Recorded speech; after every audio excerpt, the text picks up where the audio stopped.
Students, फिर से मेरे एक नए वीडियो में आप लोगों का स्वागत है। और आज फिर से मैं आप लोगों के लिए एक छोटा सा स्टोरी लाया हूँ जिनके माध्यम से हम आपको इंग्लिश पढ़ना सिखाने वाले हैं। अगर आपको इंग्लिश पढ़ना, लिखना, बोलना नहीं आता तो इस वीडियो में हम आपको इंग्लिश को रीडिंग करना सही तरीके से सिखाने वाले हैं। और इस वीडियो में हम आपको एक एक वर्ड का मीनिंग बताएंगे जिससे आपको उसका मतलब समझ में आएगा। एक एक सेंटेंस का इंग्लिश टू हिंदी ट्रांसलेट करके बताएंगे जिससे आपको स्टोरी भी समझ में आएगी और आपको धीरे धीरे हिंदी भी करना आने लगेगा। सो स्टूडेंट्स, अगर आप लोग इसी तरीके से रोज मेरे साथ रीडिंग प्रैक्टिस करेंगे तो आपको कुछ ही दिनों में इंग्लिश पढ़ना आने लगेगा और आप आसानी तरीके से इंग्लिश पढ़ना भी सीख जाएंगे। अगर आप लोग वीडियो पर नए आए हो तो वीडियो को लाइक कर लें और चैनल को सब्सक्राइब अवश्य कर लें इसी तरह से इंग्लिश पढ़ना सीखने के लिए। अगर कोई डाउट हो वीडियो में तो आप कमेंट करके अवश्य पूछ सकते हैं। तो इसे क्या हम पढ़ते हैं, इसे पढ़ते हैं हम लोग ए क्यों पढ़ते हैं? क्योंकि जब भी ए अकेला हो तो इसका उच्चारण ए ही रहता है, ठीक है। तो इसे ए ही पढ़ना है, ठीक है। और एफ से क्या होता है? फ, ओके। और ए का हो जाएगा आ तो फा, आर से हो जाएगा र, ठीक है। एम का हो जाएगा म और ई का उच्चारण यहाँ पर अ होगा, ठीक है। तो फार्म, आर से र तो फार्मर, इसे पढ़ेंगे फार्मर। एंड जब भी ए एन एक साथ रहे तो ए का उच्चारण ए हो जाता है, ठीक है। तो ए और न का हो जाएगा न और डी का ड, तो एंड। अब इसे पढ़ेंगे द, थे नहीं पढ़ना है, दे नहीं पढ़ना है, ठीक है। इसे पढ़ेंगे हम द। अब उसी तरीके से यहाँ पर एस एन है, ठीक है। तो इसमें कोई बीच में कुछ भी कोई वॉवल वेवल नहीं है, ठीक है। तो यहाँ पर क्या हम आधा सा समझ लेंगे और एन से क्या हो जाएगा न, ठीक है। और ए का उच्चारण यहाँ पर ए होगा, ठीक, क्योंकि लास्ट में ई है। तो जब भी किसी वर्ड के लास्ट में ई आए और बीच में ए आए एक वर्ड के जस्ट बाद तो क्या हो जाता है? ए का उच्चारण ए हो जाता है। तो इसे पढ़ेंगे स्नेक क, के का उच्चारण क हो जाएगा और ई का कोई उच्चारण नहीं होगा, ठीक है। तो इसे पढ़ेंगे हम स्नेक। ए मतलब होता है एक, ओके। फार्मर मतलब होता है किसान और एंड मतलब होता है और। द का कोई मीनिंग नहीं होता तो द ही लिखेंगे। और स्नेक मतलब होता है सांप, ओके। तो a farmer and the snake यानी कि एक किसान और एक सांप, ऐसे बोल सकते हैं। तो फर्स्ट सेंटेंस का फर्स्ट वर्ड है वंस, इसे पढ़ते हैं हम लोग वंस, ऑन्स नहीं पढ़ना, ठीक है। सी का उच्चारण यहाँ पर स ही हो रहा है, ठीक है। और इन, इसे पढ़ेंगे हम आई से क्या होता है ई और एन का न, तो इन। ए अकेला होता है, ए ही पढ़ेंगे। विंटर, ठीक है। डब्ल्यू से वा होता है और आई का हो जाएगा हर्षी, एन का आ जाएगा न, टी का ट, आर का र, ई का उच्चारण कोई नहीं हुआ, ठीक है। तो विंटर। मॉर्निंग, ठीक है, इसे पढ़ेंगे हम मॉर्निंग। एम से म, ओ का ओ हो जाएगा, आर से र, एन से हो जाएगा न, आई का हर्षी या दीदी, ठीक है। और एन का हो जाएगा अनुस्वार, जी का ग, तो मॉर्निंग, ओके। ए फार्मर, इसे पढ़ेंगे हम फार, एफ ए आर से फार, एम ई आर से मर, तो फार्मर। यहाँ पर इसे फार्मेर नहीं पढ़ना है, इसे पढ़ना है फार्मर। ई का उच्चारण भी यहाँ पर अ हो रहा है, ठीक है। तो फार, एफ ए आर से फार, एम ई आर से मर, फार्मर, ओके। सौ, इसे सौ नहीं पढ़ना है, इसे पढ़ेंगे हम लोग सौ। ए स्नेक, फ्रोजन, फ्रोजन, ठीक है, इसे पढ़ेंगे फ्रो, एफ आर ओ से फ्रो जेन, फ्रोजन, ठीक है। ई का उच्चारण यहाँ पर अ होगा। विथ, इसे पढ़ेंगे विथ, डब्ल्यू आई से वी और टी एस से था, तो विथ। कोल्ड, ठीक है। सी का उच्चारण यहाँ पर क हो रहा है तो इसका ओ, एल से हो जाएगा ला और डी का डा, तो कोल्ड, ओके। तो जब भी वंस रहे तो उसका मतलब होता है एक बार, वंस मतलब एक बार। इन मतलब होता है में, ए मतलब होता है एक, विंटर मतलब होता है सर्दी, ठीक है। मॉर्निंग मतलब होता है सुबह और ए मतलब एक हो जाएगा। फार्मर मतलब हो जाएगा किसान, ठीक है। सौ मतलब देखा, क्योंकि सी मतलब देखना होता है, सौ भरों का दूसरा रूप है, ठीक है। तो देखा पास्ट में है, ठीक है। ए मतलब एक, स्नेक मतलब सांप, फ्रोजन मतलब होता है जमा हुआ, ठीक, जमा, ठीक है। विथ मतलब के साथ, कोल्ड मतलब होता है ठंडा। तो ये समझ गए, वंस इन ए विंटर यानी कि एक बार सर्दी में, मॉर्निंग यानी कि सुबह में, ठीक है। A farmer so a snake, यानी कि एक किसान एक सांप को देखा। फ्रोजन मतलब जमा हुआ, ठीक। विथ कोल्ड यानी कि ठंड से जमा हुआ, ठीक। अब इसे पढ़ते हैं हम लोग दैट, ठीक है। फार्मर वाज वेरी, ठीक है। वी से वो हो जाएगा, आई का ए और वाई से री, तो वेरी काइंड। इसे किंड नहीं पढ़ना, इसे पढ़ना है काइंड, ठीक है। हार्टेड, ठीक है। हेटेड नहीं पढ़ना, इसे पढ़ना है हार्ट, ठीक है। HERT से हार्ट, ED से एड, तो हार्टेड, हार्टेड, ठीक है। हार्टेड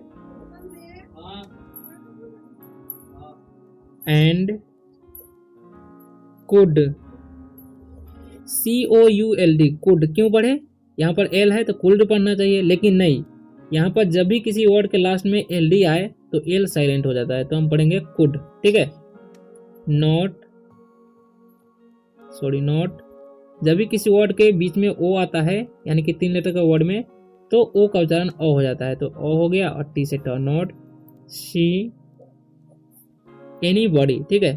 तोड़ को पढ़ना है, ANY से एनी, BODY से बॉडी नहीं पढ़ना है, बॉडी पढ़ना है, ओ का उच्चारण यहाँ पर अ हो रहा है, ठीक है। तो एनी बॉडी इन वुड, ठीक है। इसे पढ़ेंगे वुड नो। अब इसे पढ़ना है हेल्पलेस, ठीक है। तोड़ का पढ़ना है, HELP से हेल्प हो गया, LESS से लेस, तो हेल्पलेस कंडीशन, ठीक है। तो इसे तोड़ कर पढ़ेंगे, बड़ा वर्ड है तो CON से हो जाएगा कन, ठीक है।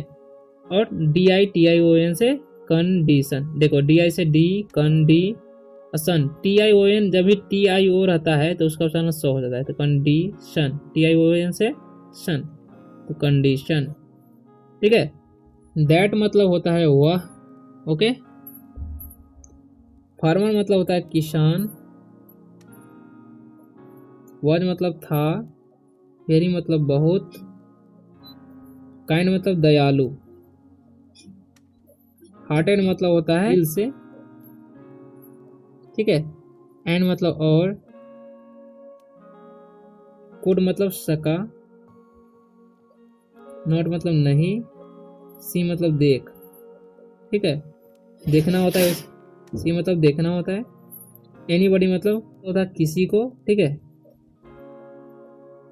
इन मतलब में, वुड नो, वुड मतलब अवस्था नहीं था, सॉरी यहाँ पर गलती से टाइप हो गया, ओके। तो हेल्पलेस मतलब होता है लाचार या असहाय, ठीक है। असहाय या लाचार बोलते हैं। कंडीशन मतलब होता है स्थिति या अवस्था। तो अब देखिए इसका मीनिंग निकालेंगे हम। That farmer was very kind hearted, ठीक, यानी कि वह किसान दिल से बहुत दयालु था। एंड और could not see anybody in no helpless condition, और वह किसी को भी असहाय स्थिति में नहीं देख सकता था, ठीक। ही, इसे हे नहीं पढ़ना है, ओके। टुक पिटी, ठीक है। On the snake, put it in A basket, ठीक है। BAS से बास, KET से केट, तो बास्केट। एंड बाउट इसे पढ़ेंगे, ठीक है। यहाँ पर GH जो है साइलेंट हो जाता है, ठीक है। तो बाउट पढ़ेंगे, इसे पढ़ेंगे हम बाउट, ओके। इट मतलब होता है ET, इसे पढ़ेंगे होम, ठीक है। इसे पढ़ेंगे हम होम, ओके। ओ का उच्चारण यहाँ पर ओ ही हो रहा है, ठीक है। तो ही मतलब होता है हुआ, ओके। और टुक मतलब होता है लिया, क्योंकि ये वर्ब का दूसरा रूप है। टेक मतलब लेना होता है। पिटी मतलब होता है दया। ऑन मतलब पर। द का कोई मतलब नहीं होता है। स्नेक मतलब सांप, ओके। पुट मतलब होता है रखना। इट मतलब इसे या यह होता है। इन मतलब होगा में। ए मतलब एक। बास्केट मतलब होता है टोकरी। एन मतलब और। बाउट मतलब होता है खरीदा, क्योंकि बाय मतलब खरीदना होता है। इट मतलब इसे या यह। होम मतलब घर, ठीक है। ही टूक ए पिट्टी ऑन द स्नेक, यानी कि उसे सांप पर दया आ गई। Put it in A basket, यानी कि उसने उसे टोकरी में रख लिया, एंड और बाउट इट होम, और उसे घर ले आया। ठीक है, सॉरी स्टूडेंट्स, यहाँ पर ब्रिंग मतलब लाना होता है, ब्रिंग का ये वर्ब का दूसरा रूप है। ठीक है, तो लाना होता है लिया, लाया बोलेंगे। ठीक है, खरीदना नहीं। ही पुट इट नियर फायर। ठीक है, फियर नहीं पढ़ना है, फिरे नहीं पढ़ना। ठीक है, जब भी लास्ट में ई आया और सेकंड में आई आता है तो आई का उच्चारण आया ही होता है। तो फायर इन, यहाँ पर आई का उच्चारण आ हो रहा है, sorry. The kitchen, kitchen. Okay, ही मतलब होगा वह, पुट मतलब रखना, इट मतलब इसे, नियर मतलब नजदीक, फायर मतलब आग, इन मतलब में, द का कोई मीनिंग नहीं होता है, और किचन मतलब होता है रसोई घर। Okay, he put it near fire, मतलब उसने इसे आग के पास रखा, इन द किचन यानी कि रसोई घर में। ठीक है, आफ्टर स्नेक ओपन। ठीक है, ओपन, ओपन बोलेंगे, its eyes and moved here. ठीक है, तो जब भी लास्ट में किसी वर्ड के ई और ई रहे तो उसका उच्चारण हो जाता है एयर। एंड देयर, देखिए यहाँ पर भी देयर पढ़ रहे हैं क्योंकि लास्ट में ई आ रही है, देयर। ओके, आफ्टर मतलब होता है बाद में, स्नेक मतलब सांप, ओपन मतलब खोला, खुला बोलेंगे, इट्स मतलब इसे, आइज मतलब आँख, एंड मतलब और, मूड मतलब चला, हियर मतलब यहाँ, एंड मतलब और, देयर मतलब वहाँ। ठीक है, after snake open it's eyes, यानी कि बाद में सांप अपना आँख खोला, एंड और, मूव्ड हेयर एंड देयर, और यहाँ वहाँ चलने लगा। ठीक, the farmer's children were also watching। ठीक है, वॉच ING से इंग, तो वॉचिंग का कोई मीनिंग नहीं होगा। फार्मर्स मतलब किसान, की क्योंकि एस्टोपियस लगा हुआ है यार, किसान का बोलेंगे। चिल्ड्रेन मतलब बच्चा, वेयर मतलब था, ऑल्सो मतलब भी, वॉचिंग मतलब, वॉच मतलब देखना होता है, वॉचिंग है तो यानी कि देख रहा। ठीक, देख रहा था, ING जब भी रहे तो रहा है रहिए लग जाता है। Okay, the farmer's children were also watching, यानी कि किसान का बच्चा भी देख रहा था। इसे पढ़ेंगे ऑल, जब भी किसी लास्ट में ALLI या ALL कहीं भी रहे तो उसका उच्चारण होता है ए का ओ, तो इसे पढ़ेंगे ओ और एल का ल, तो ऑल।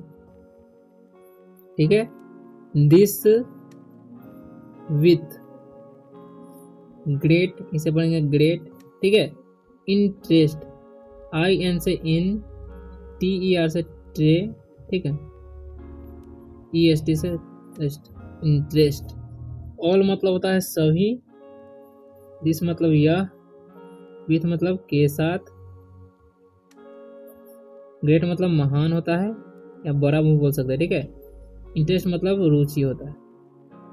तो all this with great interest, यानी कि उसका जो बेटा था बहुत मजे से इसे, यानी कि बहुत रुचि से यह सब देख रहा था। ठीक, SUDDEN से सडन। ठीक है, सडनली, LY से ly, suddenly. The snake attack. ठीक है, TACK से अटैक, ED से द, attacked one of his sons. ठीक है, बट इसे बूट नहीं पढ़ना है, बट पढ़ना है। ठीक है, ही पढ़ना है, हे नहीं पढ़ना है। क्विकली, QUICK से क्विक। ठीक है, क्विकली रैन। ठीक है, जब भी किसी वर्ड के बीच में ए आए, यानी कि 3 लेटर का वर्ड है और बीच में ए आता है तो उसका उच्चारण ए हो जाता है। ठीक है, तो ए एन से ना, रैन अवे। जब भी किसी लास्ट में वर्ड के ए वाई आता है तो ए वाई का उच्चारण ए हो जाता है और देर तक होता है, तो पढ़ेंगे अवे। सडनली मतलब होता है अचानक। ठीक है, द कोई मीनिंग होता है स्नेक मतलब सांप। अटैक मतलब होता है आक्रमण। वन मतलब एक, ऑफ मतलब का, हिज मतलब उसके, सन्स मतलब बेटे, बट मतलब लेकिन, ही मतलब वह, क्विकली मतलब जल्द, रन मतलब भागा या दौड़ा। ठीक है, अवे मतलब दूर। सडनली अचानक the snake attacked one of his sons, यानी कि उसके एक बेटे पर अटैक कर दिया, आक्रमण कर दिया। बट लेकिन ही क्विकली रैन अवे, लेकिन वह जल्द ही दूर भाग गया। सीइंग, इसे पढ़ेंगे सी और आईएनजी से इंग, तो seeing all this the farmer bought a stick. ठीक है, इसे स्टिक पढ़ना है। And killed it on the spot. ठीक है, सीइंग मतलब देखते हुए। ठीक है, ऑल मतलब सभी, दिस मतलब यह, द का कोई मीनिंग नहीं होता, फार्मर मतलब किसान। ओके, बाउट मतलब लिया, क्योंकि ये ब्रिंग मतलब लाना होता है, वर्ब का दूसरा रूप है। ये मतलब एक, स्टिक मतलब होता है छड़ी या डंडा बोलेंगे, एंड मतलब और, किल मतलब होता है मारा, किल मतलब मारना होता है, किल्ड वर्ब का दूसरा रूप, तो मारा पास्ट में। ठीक है, इट मतलब यह, ऑन मतलब पर, द का मीनिंग है, स्पॉट मतलब उसी समय। ठीक है, स्पॉट मतलब वहीं। ठीक है, तो सीइंग ऑल दिस यानी कि ये सब देखते हुए, the farmer bought a stick, यानी कि किसान एक छड़ी लाया या डंडा लाया, एंड और killed it on the spot, और उसे वहीं मार डाला। ठीक, सो स्टूडेंट्स, अगर वीडियो अच्छा लगा होगा, इन्फॉर्मेटिव लगा होगा तो वीडियो को लाइक एंड चैनल को सब्सक्राइब अवश्य करके जाना, ताकि आप इसी तरह से आसानी से इंग्लिश पढ़ना सीख सके। तो मिलते हैं अगले वीडियो में, तब तक के लिए बाय, टेक केयर। अगला वीडियो इससे भी इंटरेस्टिंग होने वाला है, तो सब्सक्राइब करके ही जाना।